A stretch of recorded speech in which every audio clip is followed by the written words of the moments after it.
Hey gang, welcome back to this series on Blackboard Groups. In this video, we're going to be talking about how the two buckets that we've been discussing can oftentimes intersect and aren't quite always as clear as one or the other. Let's talk about it.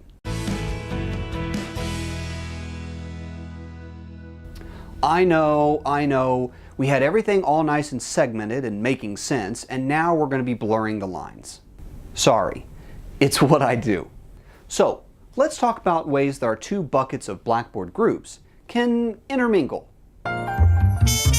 No, not like that. You know, I think for this discussion, let's use the whiteboard of enlightenment. Alright, so in our last two videos, we discussed some of the differences between facilitator groups and collaborative groups, showcasing how each can be used independently of each other to yield great results in their intended uses.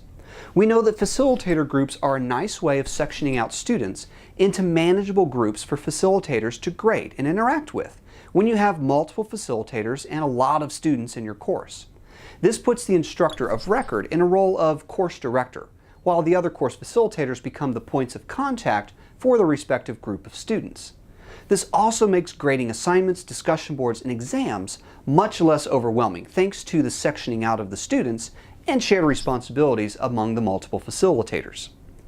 As for collaborative groups, they can be a great way to group students into teams to work together on assigned projects and tasks.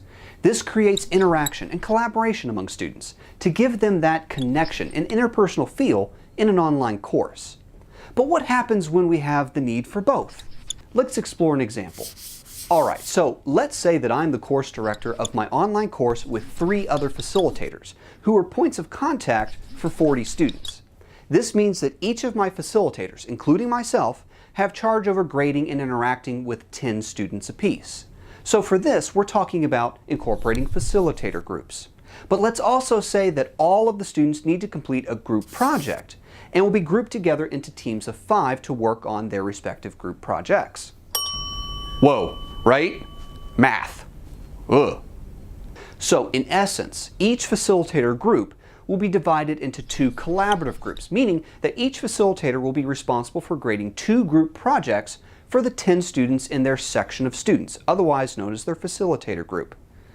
Alright, so let's take a look at how this actually plays out in my Blackboard demo course.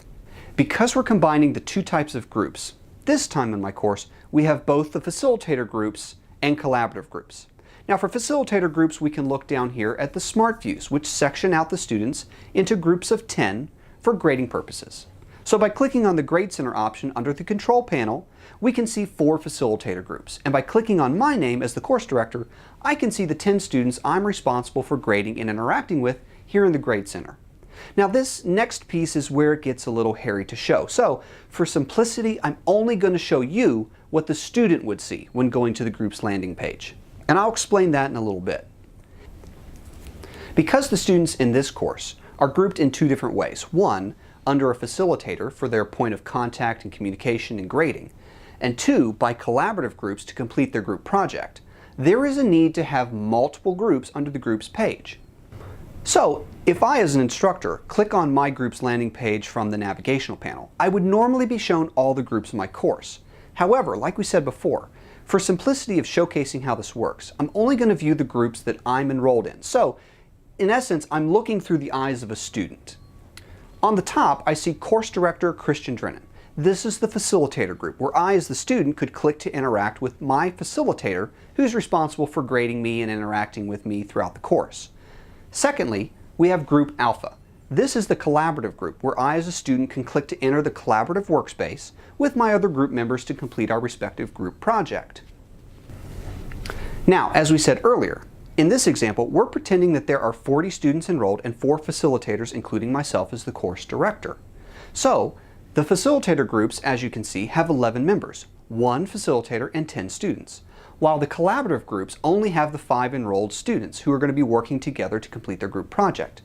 I point this out because if I wasn't looking through the eyes of a student for this example, you as the instructor would see 4 facilitator groups and 8 collaborative groups in this same area of Blackboard, and at first glance, that can be pretty overwhelming. And if this does seem confusing, it's okay, because this is a complicated topic. And this is why we sincerely encourage you to reach out to the CETIS design team for help in not only setting up, but talking through how your groups may work. We can build your groups for you and even set them up as you would intend them to operate. Well, this brings us to the end of our series on Blackboard Groups. As always, I hope you found our discussions helpful and informative. If you have any feedback or questions regarding this topic or any of our services at the CETIS Design Office, I encourage you to reach out to us through email. The best email to use is cetishelp@uc.edu. And as always, thanks for watching, and I'll see you in the next video. Thanks.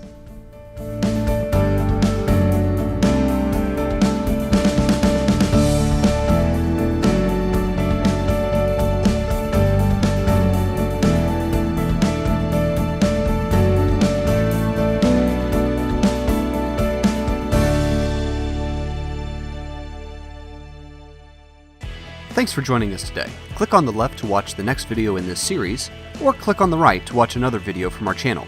And don't forget to click the center channel icon to subscribe. Thanks for watching.